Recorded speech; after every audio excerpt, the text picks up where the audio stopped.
ألم تر إلى الذين أوتوا نصيبا من الكتاب يشترون الضلالة ويريدون أن تضلوا السبيل والله أعلم بأعدائكم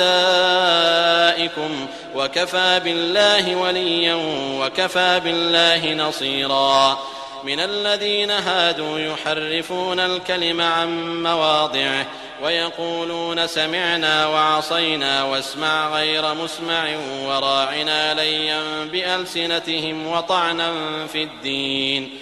ولو أنهم قالوا سمعنا وأطعنا واسمع وانظرنا لكان خيرا لهم وأقوم ولكن لعنهم الله بكفرهم فلا يؤمنون إلا قليلا يا أيها الذين أوتوا الكتاب آمنوا بما نزلنا مصدقا لما معكم من قبل أن نطمس وجوها